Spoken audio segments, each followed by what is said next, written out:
All right, welcome to Equal Time Soccer. We are here for a kooky, pieced together watch along show of the NSIC championship game. We have St. Cloud State alum Ariana Del Moro with us. Mark is here, and all the way from down south, down in Missouri, St. Cloud State assistant Jade Smith. Jade, thanks so much for joining us. Yeah, thanks for having me, guys.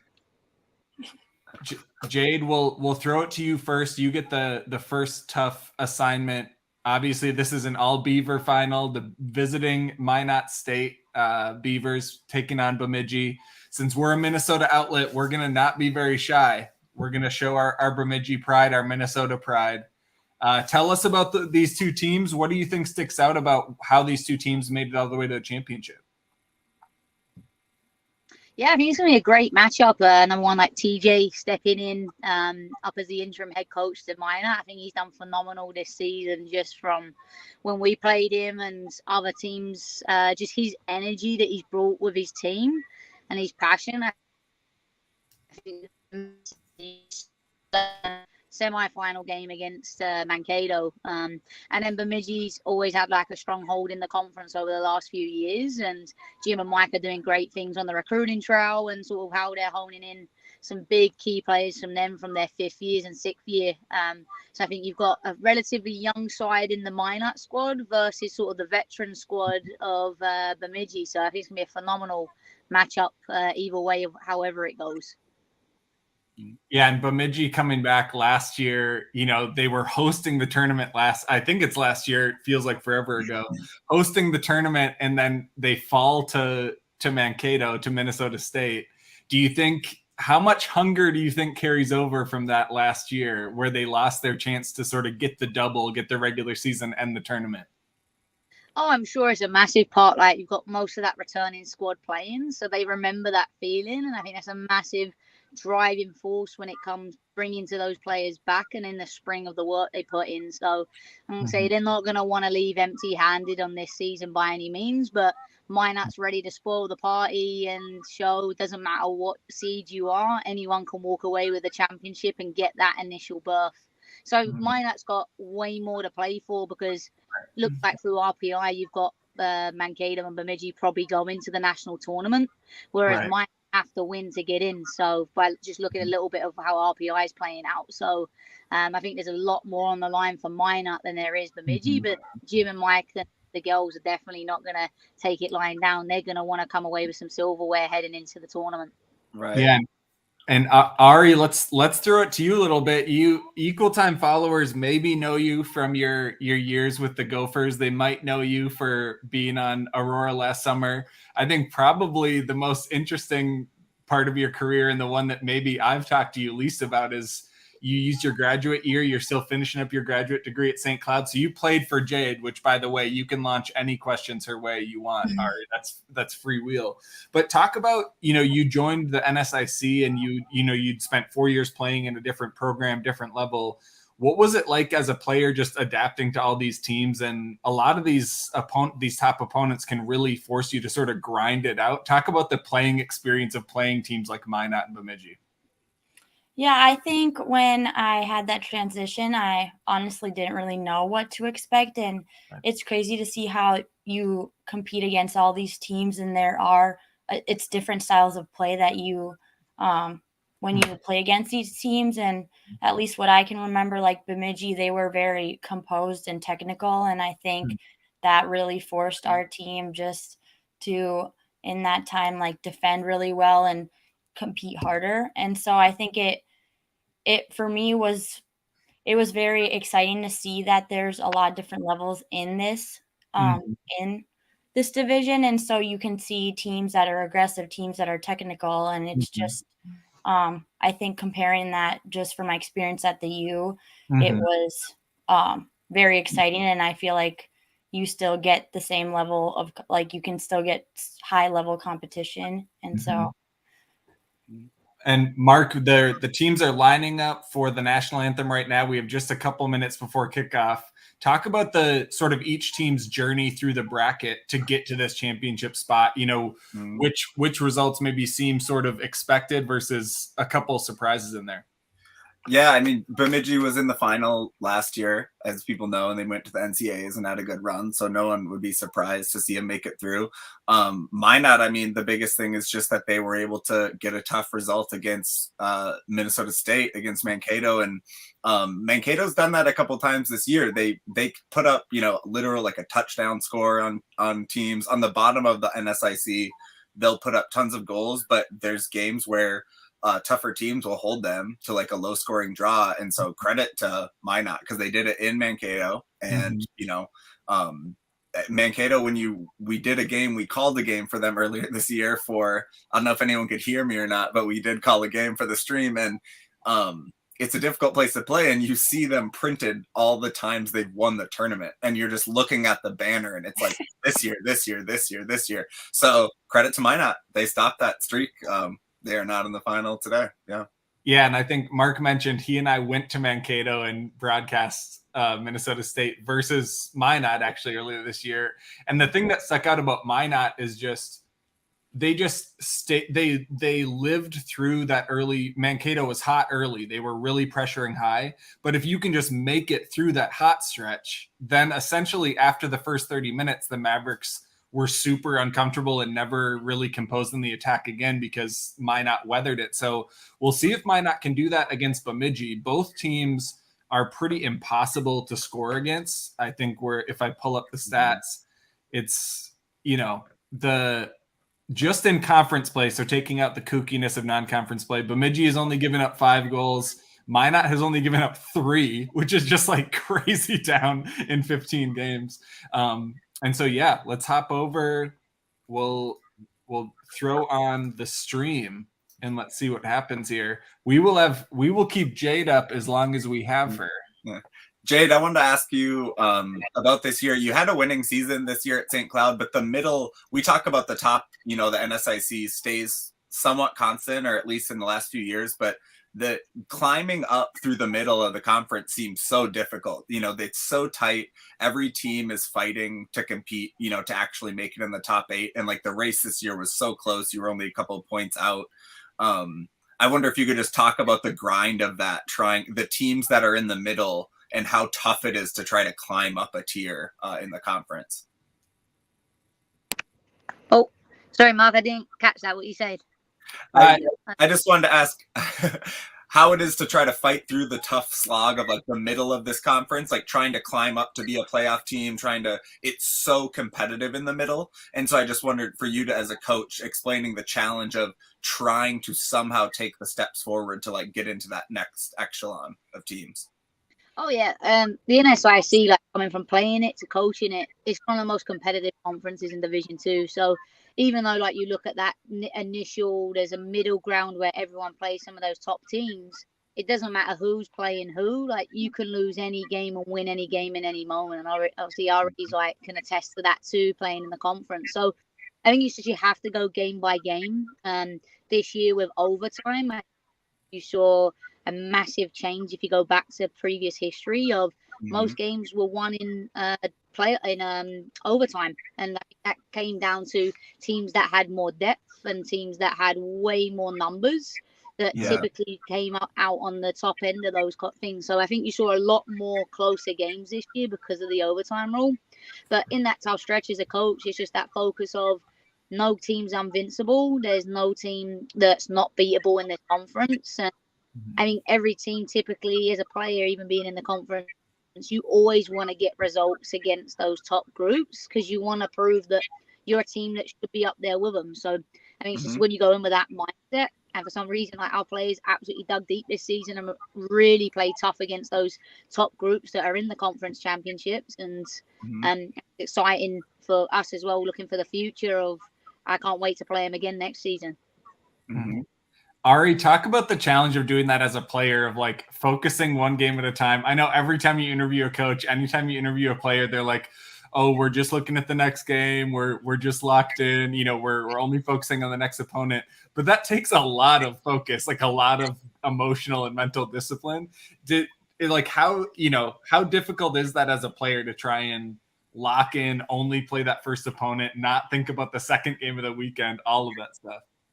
Yeah, it's definitely hard. Like in the beginning of especially when you have that game on Friday or Thursday, you're just that whole week you're preparing for that team. And then I think honestly the hardest part is that second game sometimes, because you only have one training in between that. And so it's really switching that mindset, whether you just got to win or you got a loss. It's just like moving on that game, taking what you like, the mistakes you made, taking that, moving on, and then again seeing what your competition has and adapting to that. Right. Yeah, that is true. Yeah, you have to, the double weekend. We talk about how nuts college soccer is all the time. The double weekend is just like crazy town. And the game has started. The only notes that I'll make is it seems like it is shocking windy as hell at the Mankato soccer field. So Bemidji is playing into a crazy heavy wind, but they have been pressuring super hard early, probably trying to not let it turn into a scoreless slog. So they seem to be throwing some numbers, but that wind is nuts. You can see the leaves going down. And it's Bemidji in green, it looks like, and Minot in white. Yeah. Well, Jade, you're down in Missouri. Who are these future Huskies? Who are we seeing down there? You can either drop names or you can give us categories. Whatever news you want to break on here, you can. Well, we had two players that were officially be able to announce on Wednesday that were down playing this weekend. So that was great to see them just before signing period on Wednesday. And then some great talent undiscovered for next year. I was really surprised with some very under the radar 2023s that are still on the table. So I'm super excited that I'll probably watch one of my favorite ones later on this afternoon and hopefully be on the phone with her over the week. So it's a lot of fun. There's such kids in the Midwest, and I think that's why you see a lot of our conference very heavy Midwest players, just because they're so gritty and the way that they play is just really, really successful at our level. I love just Jade and St. Cloud are just like throwing bones. They're going down into Central Missouri's territory and going and picking up talent. I love this. Yeah, that's great. Nice. Well, Jade, thanks so much for joining us. Really appreciate it. Obviously, you mentioned that the Huskies battled super hard again this year. Look forward to watching you and all the other Minnesota programs, the NSIC, next fall. Excited to see these new players. Yeah, no, can't wait. All right. See you, Jade. Thank you. Bye. Bye, Jade. All right, Ari, you can give us all the tea on Jade as a coach now. Jade did play at the University of Mary over in Bismarck. I had her on a show forever ago and sort of half jokingly asked her how the hell someone from England ends up playing in Bismarck. Right. What was it like playing for her and Greta at St. Cloud? Yeah, it was great. Again, like for me, it's nice to just get different perspectives, like with different coaches. And so I guess it was refreshing when I came to St. Cloud, and I think I just got different drills and learned different things. And so it was just good experience to do that. Yeah. What do you remember about playing in Mankato? It's kind of an interesting game for these two teams because they're at a neutral site. So I guess they're not really facing, technically a disadvantage. They're both sort of at a neutral third site. But did you play at Mankato your year? Do you remember what it was like? Yeah, we played at Mankato. It was a little bit different, I think, playing on the grass too, and they had a wider field, and I think it was a windy day like it is there. And so I think just adapting to that, because majority of the teams we played was either on turf or really bad grass. Right. And so I guess I feel like the wind was the biggest thing when we were there, and that was the biggest struggle, like taking advantage of if you were with the wind that half or if you were against it. Yeah. Mark, what are you seeing out there? Yeah, you see Bemidji. I mean, they just like when we watched Mankato play Minot earlier, just when you're able to get into their third and their defensive third, but then they just actually that looked like it might have been Sarah went in on goal. She came into but yeah, Minot just is compact in the box, like they're back. I don't know, back four and the midfield. They clearly just hold shape together because, it's just impossible to get quality chances. But yeah, Went is someone who she's second all time now in Bemidji State goals. So I think that was her in on goal. And so she'd have to score 5 more 5 more to tie Rachel Norton as the top BSU scorer ever, and she'd have to get 6 to be the so they'd have to go on quite a run. But they'll have to. Yeah, they just need to. She needs to score a couple today, couple in the NCAA opener, couple after that. She just needs to go brace, get nuts. Yeah. It will be interesting to see how the big, like you mentioned, Ari, the big field and even wind, and a lot of these tournament games have gone to overtime. It'll be interesting because Bemidji is used to playing almost kind of comedically deep into their bench. Like there was times last year where they played like 23 players in a single game. And so I am interested to see if maybe they'll have, dangerous ball in. It is a tough angle with like the sun exposure, but I think they might have the more of the legs to go the full distance. Although Minot just took Mankato through extra time, so who knows? Into the box. Corner maybe? No. Wow. It's a nice day aside from the wind though. I just looked at the weather at 52 degrees. So that's actually pretty fortunate because it could have been, 35. Like when Matt and I watched Minot and Mankato play here, it was very cold, very windy. The edge of not frostbite, but not frostbite. What's it like playing this deep into the fall, Ari, when you had to play in like conference tournament games and you were playing in, places like Penn State and Minnesota and Ohio State and crap like that? What was it like? How did your preparation change other than just layering up? It's brutal. I get cold so easily. So when it starts getting cold, like this year, it's been nice for anyone playing soccer. Like it's been so nice in Minnesota. And I feel like for me, it's wearing a lot of layers, Under Armour and gloves, preparing that way. And then in terms of like warming up, it's extra warm ups and just like moving around, especially at halftime when you're in Penn State or in your Ohio and it's freezing. You just got to keep moving and keep your muscles warm because it's easy to just feel like you're ready and like pull muscle or get injured because it's so cold and your muscles are so tense. So taking care of your body and prepping in that way before and at halftime is really important. This is I'm officially flashing back to last year. I was on the ground.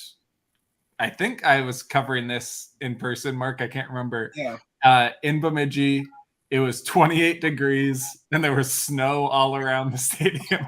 That was brutal. Oh, that was horrible because it was rain/snow. So you got wet and then it started raining and then it started snowing. So it's like you're wet and then you have the snow. I'm pretty sure the field was white by like the end of the game.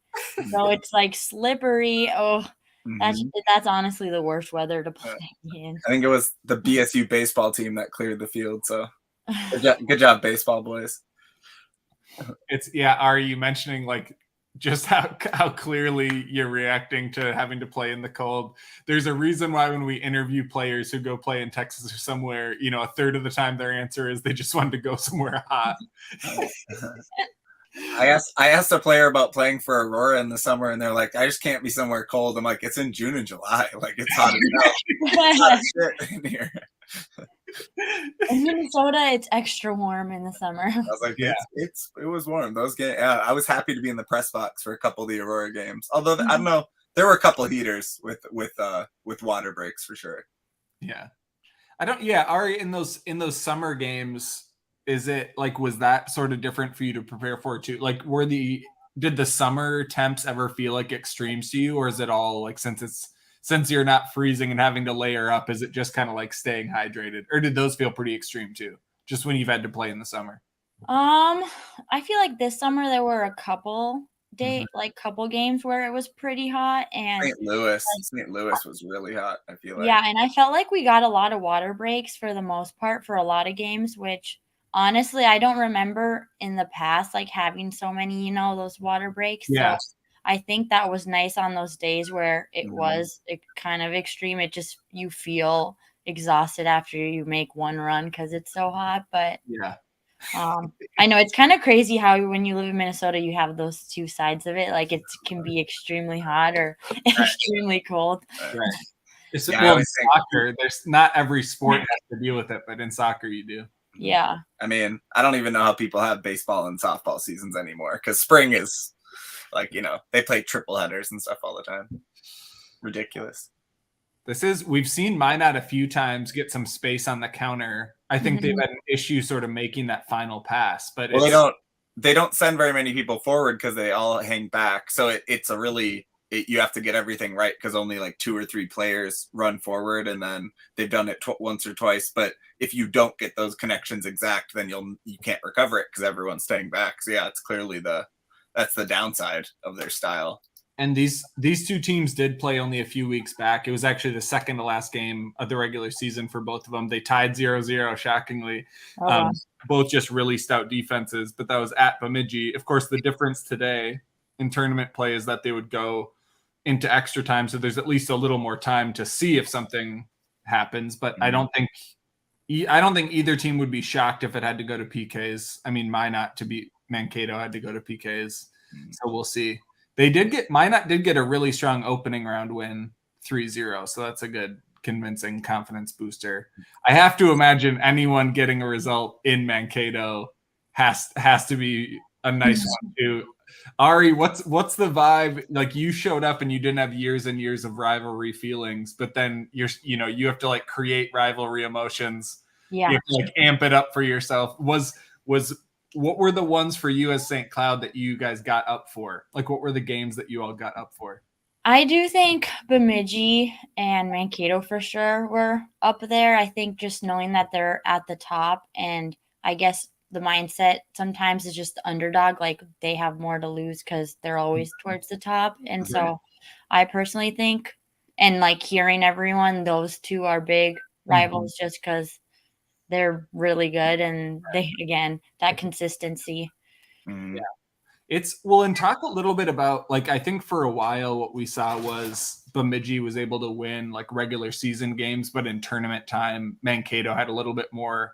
Oh, nice, dangerous ball. It got cleared out. But that Mankato was so much more used to tournament play that they were able to weather the stresses of tournament play. Talk about, how different did it feel to you as a player when you would go from like regular season into like the Big Ten tournament, or like regular season into, knockout play? How different does that feel?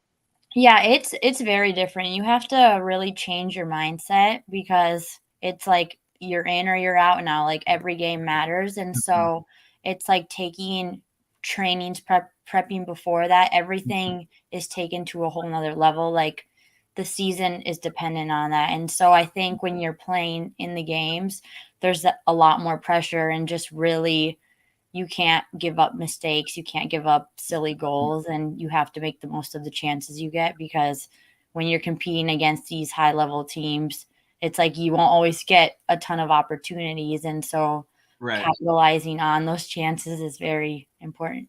Bemidji's about to, I don't know what they called there. They just had a corner they were going to reset, but looks like the Minot keeper is. We mentioned earlier on how stingy both of these defenses are. It's in no small part thanks to these keepers. Maddie Kindred from Minot, her save percentage in conference play has been .958. Wow. And then Alyssa Stumba is slumming it down at .917. Yeah. Those are fake numbers. Like, those are video game numbers. Like, that is crazy. Yeah. Have to look at how many shots they've actually even taken on that case. Well, both of them. So it's very opposite. So Stumba, because she splits time, that's only on 33 saves total. Yeah. But Kindred, it's on 70 saves. She has some of the most saves. So the sample size is decent. Yeah, it looks like maybe they stopped for an injury. Yeah, and Stumba missed a couple games for injury. She just came back last game, I guess. But yeah, it is. The thing about Bemidji, I mean, they haven't actually been scoring very much compared to how they maybe scored last year or the year before. But if they can get 1, you feel pretty good. If you can get 2, you feel really good, because Minot's only scored 22 goals in 20 games. So don't put up more than one hardly ever. So in conference play, Minot is basically a goal a game, and Bemidji was 1.5. And that's like, that feels like those numbers are not that different, but that's pretty different over the course of a season. Like but still in games like this, if you can't, it's kind of that thing where when you're playing well and you don't score, it's almost worse. Like even because having good stretches, if you in the stretches where you're playing well, if you don't also score, it's actually a pretty big red flag, because like you're not going to play well for 90 minutes in this type of tournament play. Yeah, and I feel like Bemidji kind of has to be aware if Minot does transition, because they are defending a lot. It's like a one moment can change the game, so they gotta definitely stay tuned in. Yeah, it's man, I can't imagine even being a team like Minot where you just defend discipline for 90 minutes. Like the amount of grit, like the mental grit that takes is just nuts. Mm-hmm. Yeah, they keep 10 behind. Like you can see when Bemidji has the ball, you can see the full 10 or full 9, 9 field players behind. Yeah. Well, and we saw, I mean, like Omaha is basically like that in the Summit League. They just won the Summit League tournament, and Tim Walters, their head coach, like openly says they want to win games 1-0. And I'm like, oh God, dude, that's like the most stressful strategy of all time. Jeez. But that's basically what a team like Minot wants to do. They want to force you to score 0 and hope they score 1. And if not, they'll take the tie happily. Yeah. Atletico Madrid. Who knew they had so much in common with Atletico Madrid?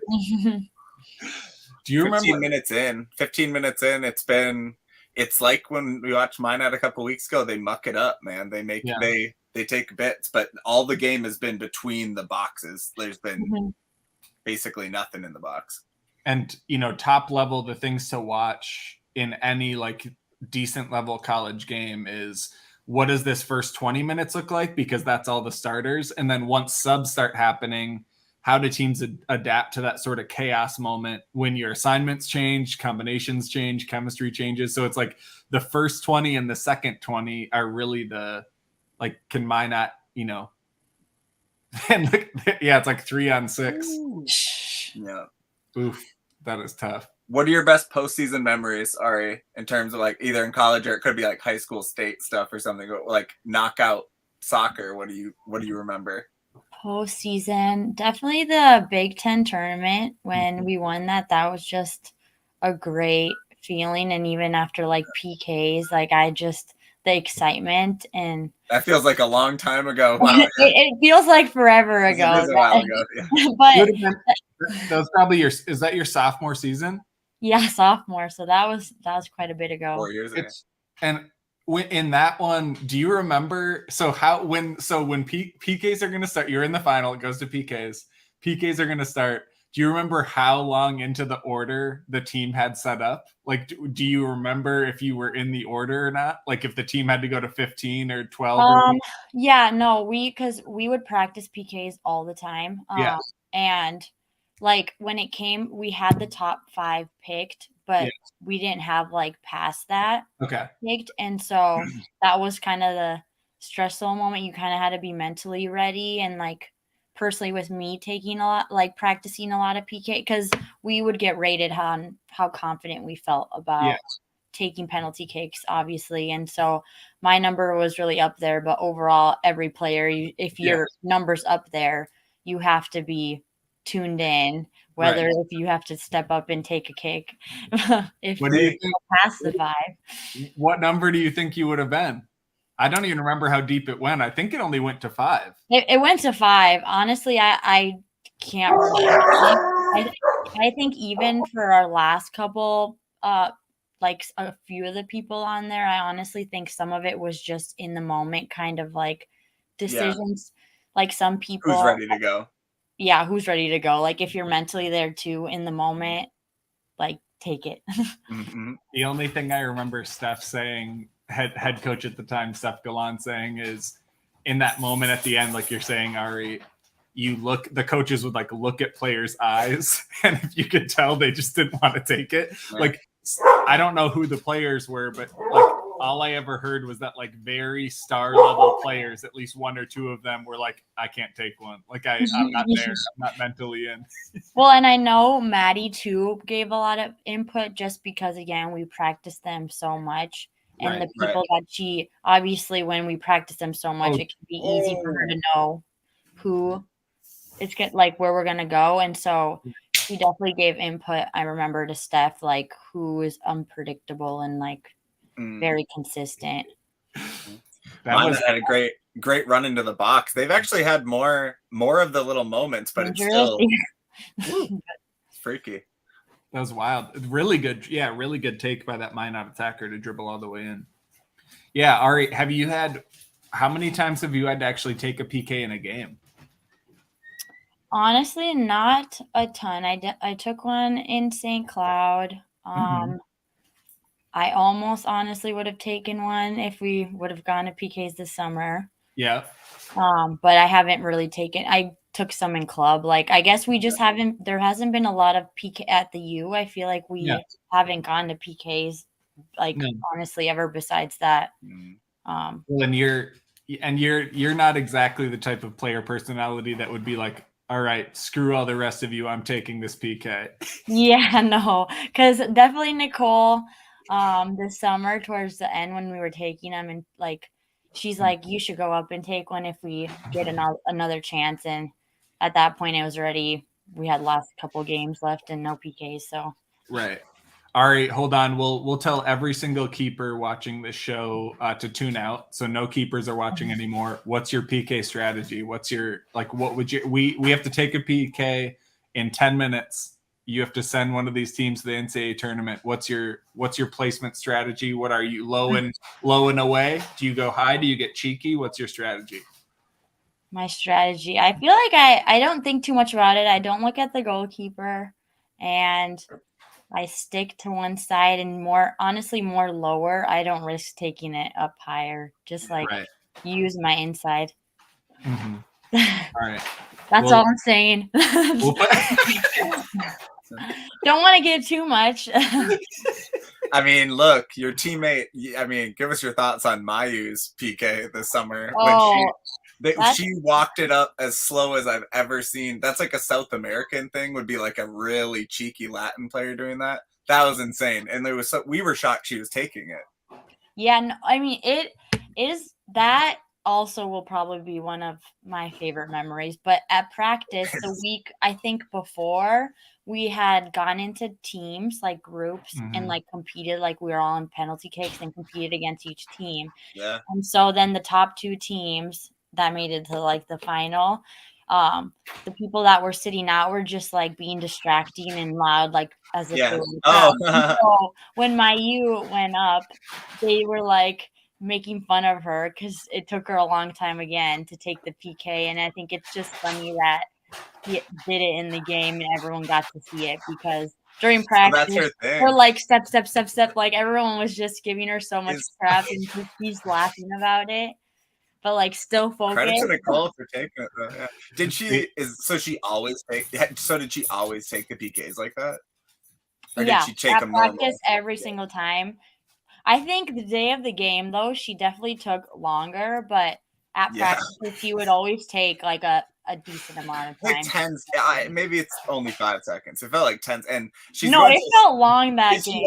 When you watch the highlight, maybe this is a part of it on that day because there was a crowd. She took so long, like the stadium started laughing. Like I know because it was like quiet, and then I think people thought she was gonna go, and it was like another 5 seconds. It felt so long, and who knew? Maybe she just needed to like breathe, focus a little longer, and then go. But it worked. So I get it as I played keeper as like just a kid, and it's like I could imagine like it is long enough that you start to be like, what's going on? Like what? Like it's long enough to just like make you second guess. You're like, I don't know.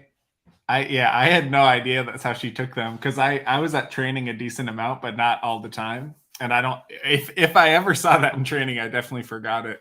And I remember talking to Nicole after the game And I said, I was like losing my mind in the press box with the broadcasters, just like dying laughing.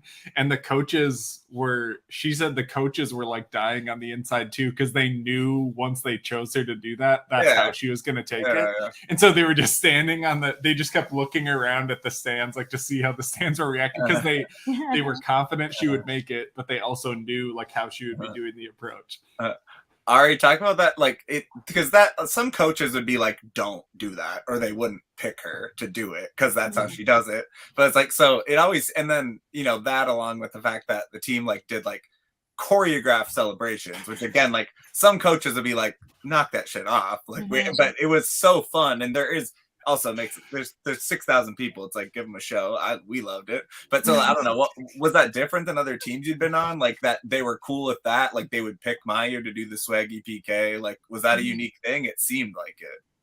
Yeah, no, for sure. I think they just allowed a lot of creativity, both like, again, a lot of those celebrations, some of them were in the moment, or like a couple players just planned it like like right before the game. And so I think just them having that like light energy, but also like competitive and focused on, I mean, winning, like you have to get the results, was a really good balance. And so I think it allowed people to be more themselves, and like whatever their strengths are, or what they bring to the table, like that's acceptable and you should embrace it. Like that's who you are as a player. Can you express yourself? Yeah. And Ari, wait. Ari, we need to flash back, because for a random unrelated reason, I saw a highlight clip that included your fun like shoulder or neck or chest goal where you were on the run and you scored it. And I can't remember, in that moment, did you feel like the spectrum of the team was so absurd? It was like Mariah Googled goal celebrations 3 hours a day and choreographed goal celebrations, 3 hours a day. Then Morgan Turner just does her standard every single time. Arms up. That's been Morgan since I've known her. Or scream fully. She would just be like, yes. So where did I can't remember what you did on that goal, Ari. Did you have any preconceived idea? Were you prepared, or were you just like, all right, sweet, goal, this is cool? I guess I honestly, in that moment, if I'm being honest, I didn't think it was going to go in. So I think I was so shocked, and I didn't even think about like a celebration. Like I'm also a person that puts hands up. And if whenever I look at goals just in my whole career and life, like my hands just naturally go up.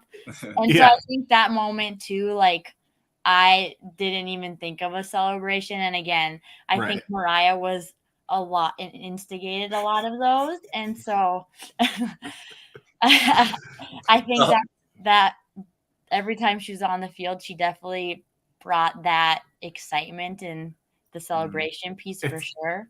It's good she got all that energy out in the summer. I'm not sure that Sheila is as much of a choreographed goal celebration type coach as St. Thomas. No, I know, and she's so excited to get back. It's just like, I think that she's excited to bring some more ideas. Were they huge temporary tattoos she wore on her leg? They were, By the way, this is relevant to the stream. This is a Bemidji State player from last year's run. But she had huge, like, lion or big cat tattoos on her thighs. Like, was that like what was that? Yeah, no, she got really into her temporary tattoos. She'd scrub them off, honestly, that same night. Like next day we had practice, it was either half on, half off, but she just loved getting new ones. Her and Yelena, they kind of got into it, and and so it was just kind of a tradition for every game, and they kind of stuck with it once they started doing it. And it was funny because they said a lot of people would ask them if it was a real tattoo, and they're like, no. Yeah, no, I don't think. Yeah, I don't. I mean, yeah, Mariah's good fun. I don't think she got a 1 foot long tattoo on her leg. I don't think she got a $6,000 tattoo on her leg. Yes, Giant tattoos are a very big investment, both commitment wise and financially. We're into getting close to the 30th minute. I think Minot's actually had more chances deep in Bemidji territory than I would have expected, but I think Bemidji still with most of the run of play. And definitely this is the point where you're going to start to see a lot more of the subs come through. And so we'll see. They clearly just get the joy out. I mean, I get it, defending. I always love defending in soccer, but Minot, they find like, their purpose is breaking up and stopping what the other team wants to do. And then they try to find the one moment, literally one moment. Yeah. Ari, what were some of the things that maybe went against your expectation when you went to go play in the NSIC? Like, obviously the stereotype that everyone would assume going from the U of M just to, a D2 college would be just generally, maybe fewer resources and facilities, or, less money for travel, or that sort of just like assumed, like based on the level of play. But what were some things that maybe you thought would be crazy different that weren't, or just things that went against what your expectations were by the time you settled in and you're part of the program? Let's see, crazy different. I don't know. I think there is a lot of similarities in college. Maybe it's just the resource aspect. Like, I think at the U we had a lot of resources and like with trainers and all that. I think, at the U, like Corey and all that, so invested. And so I think in that aspect, like it was nice to get that experience, and then maybe coming here, not having that many resources. But I don't know, I guess just like overall, there's nothing that I was like upset about, or upset about the experience, or like didn't really reach my expectations.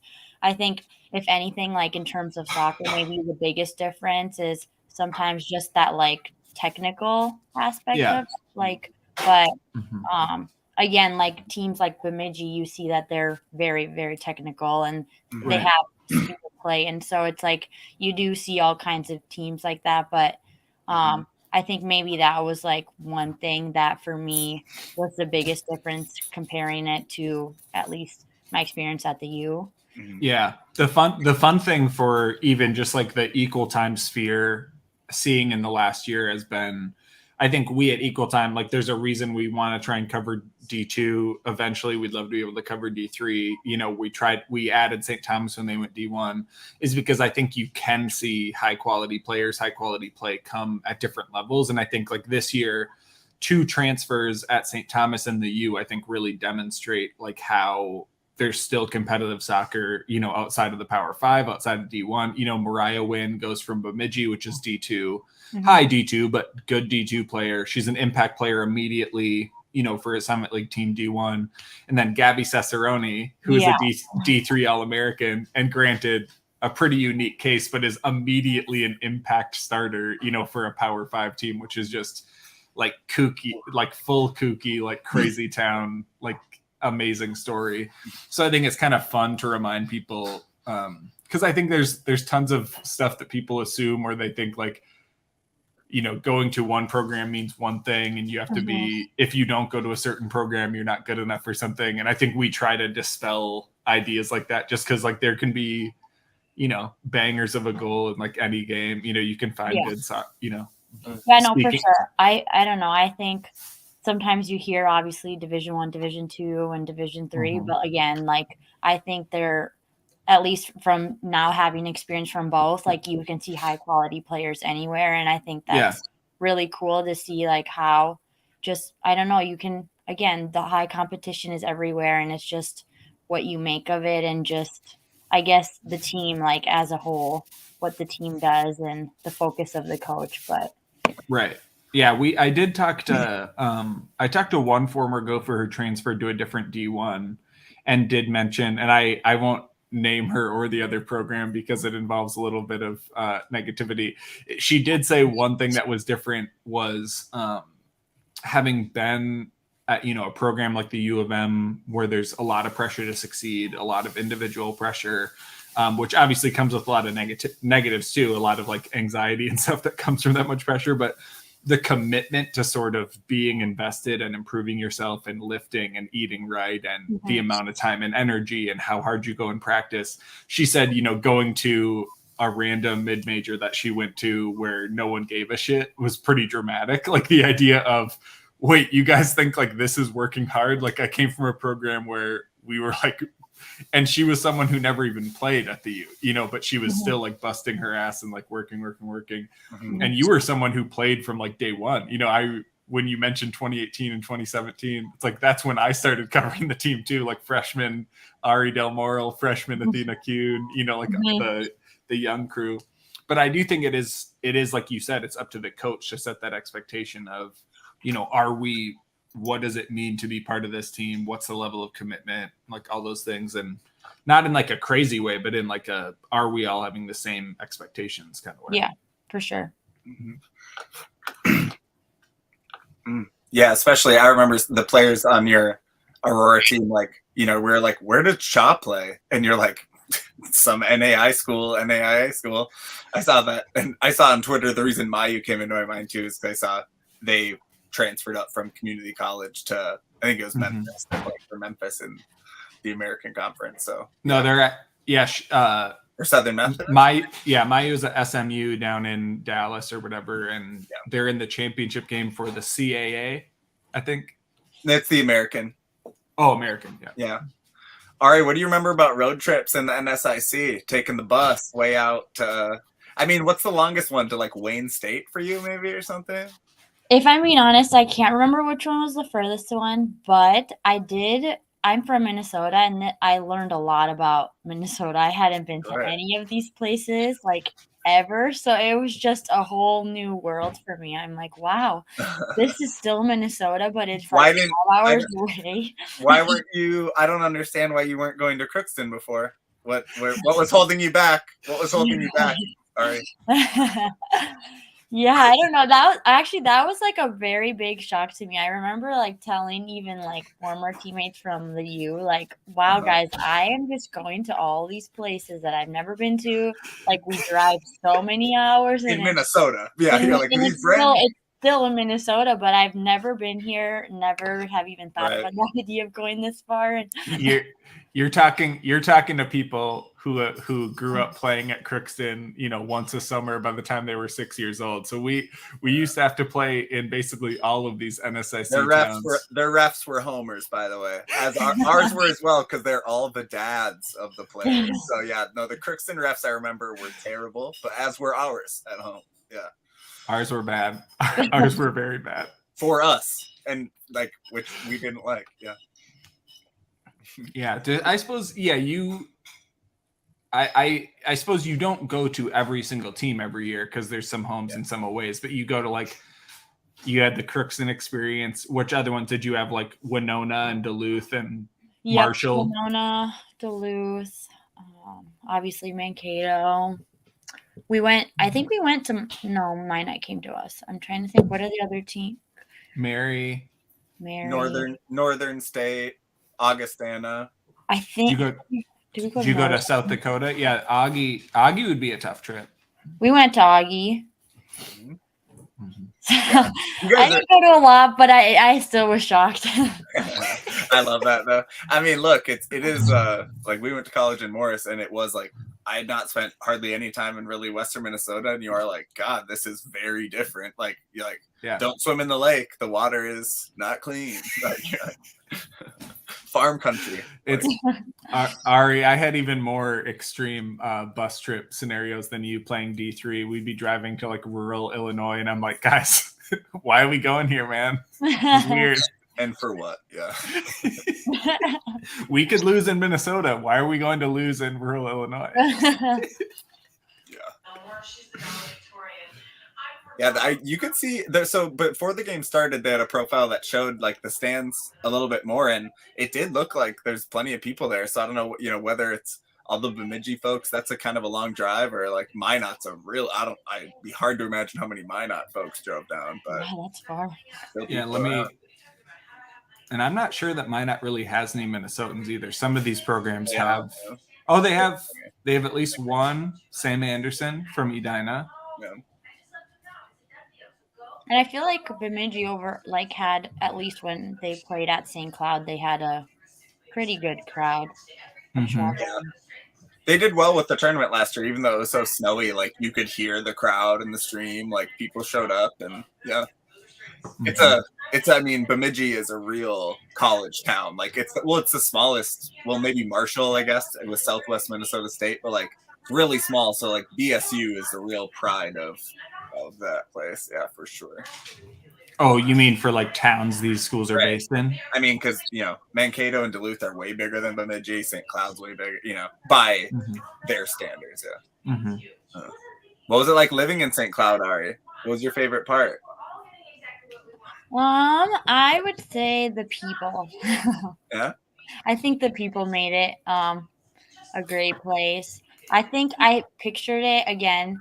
I hadn't even been to St. Cloud like a ton before going to St. Cloud, and so I guess I assumed there wasn't a lot there, but they actually have like a lot of food places and a lot of options, which I really thought I was going to the middle of nowhere. I'm being honest. They still have Chipotle. They have Chipotle, right, Ari? Yeah, they have Chipotle. They have multiple Chipotle. Ari thought she was going to Morris, where we went to school. That's where she thought St. Cloud was. There were 4 restaurants. Yeah. I mean, without fast food. 7 with fast food. I think we might have a Minot corner. Oh no, Minot. Bemidji corner. Yeah. No, yeah, they are. Yeah. Let's see how they do on that. I think.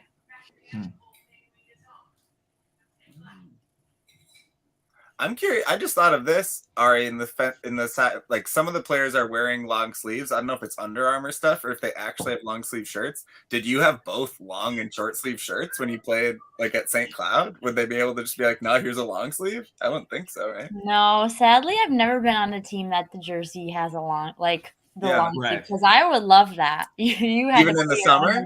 Even in the summer, is it just the way you like it, or no? Just when it's fall. Just when it's cold. Just because when I'm cold. But we would have to wear Under Armour.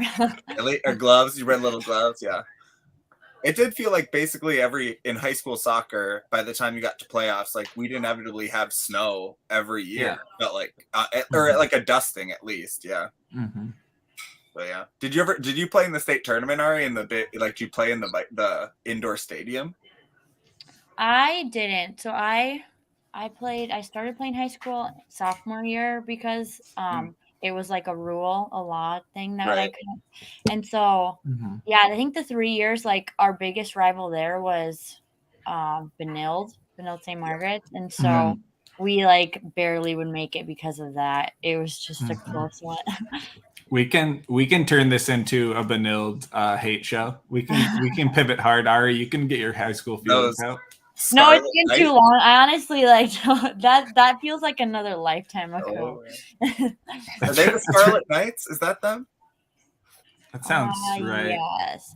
Ari, if we're not gonna have unmitigated hate on random high schoolers, what was your team, so we can instead just rep your team?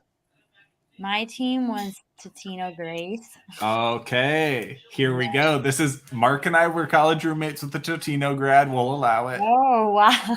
Pizza, indeed. That's love the battle, and you guys are just the student sections of just do chants about the tuition differences and stuff like that. Was Hill Murray single A too? Would you have played them or no? I'm trying to remember. There's a few, because Hill Murray also is kind of a, like, what was it? Emily Heslin, Elena. Like, there's been a few Hill Murrays, right? That overlapped with you. I honestly can't even remember. They might. I feel like they probably were, because they were a smaller school. Right. It's okay, Ari. Equal Time on Purpose does not cover club, and we do not cover high school, because we do not need drama in our DMs anymore. So we skip those levels. It just reminds me when, at the Aurora game, sometimes parents would tell me that their kid should be mentioned, in a nice way. It wasn't negative. They're like, "Do you talk about the defenders too, not just whoever?" I was like, "Yeah, no, I know." I had the absolute best. I went to East Lansing, Ari, which I don't know if you remember your trips to East Lansing. I'd never been there before. Kind of a cool college town. and went there for the Gopher Big Ten tournament game. And Equal Time has been giving a lot of love to the moms, because moms are almost exclusively our only Patreon supporters. Hey, and so we've been giving it up to the moms. And a dad came up to me and half jokingly gave me shit for not giving it up for the dads, and it was the best. Oh gosh. It was the best, but he was awesome. And Sophia Romine is the only Gopher that's from Michigan. Okay. And so she brought like 25 people to that game. And so it was Sophia Romine's dad, and he was super funny and super hilarious. But because we hadn't met, he leaned into it and acted like he was pissed, and it actually got me pretty good. Look, the reason we don't have to mention the dads is because the dads is what you hear on the stream and in the stadium. That's who you're hearing the whole time, is hearing the dads. Mankato is, that's great. I love it. I love going to Gopher games and hearing and also being close to Aaron's husband, and he is engaged in the game, and he has thoughts, and I like it. Yeah. Chad regularly pitches himself as an Equal Time guest, but out of deference for the wishes of an unnamed coach that we hire, we probably will not have Chad on anytime soon. Credit to Chad. The one game I was at, and I think it was a crazy goal by I don't remember who, Cicerone maybe or something, deep goal. And she was about to kick it, and he was like, goal, and it's on the goal highlight we called, because he was standing right behind me. I was like, you called that, bro, for sure. I'm gonna go back and find that for sure. It was Well, Ari, I think out of respect for your time, we will end this at half. So we will give you a chance to describe so you went to St. Cloud originally for your master's program, and you're finishing that up this fall. What program were you going for, and what kind of stuff do you want to work in? We'll treat this as you pitching the employers who are watching this, all the moms who are hiring employees who are watching this, and dads. Oh gosh, so I'm getting my master's in business administration.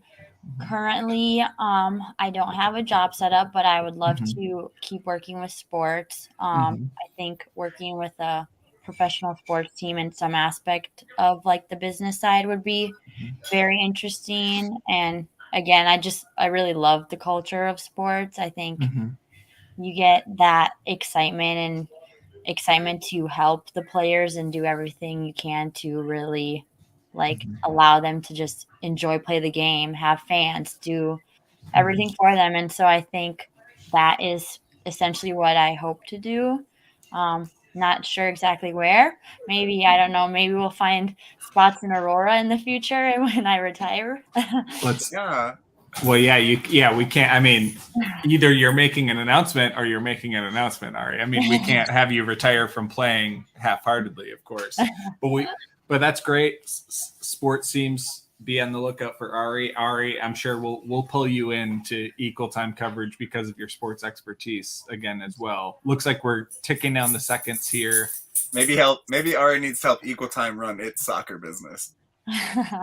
Is there something scrappy about the way we run our business? An MBA educated business professional. We will go to halftime tied 0-0 between the Beavers of Minot State and the Beavers of Bemidji State. Joined earlier by Jade Smith. Thanks so much for Jade for making time from on the road in Missouri. Ari, you committed basically an entire hour to this, which is crazy. Thanks so much for being with us, Ari. Yeah, thanks for having me.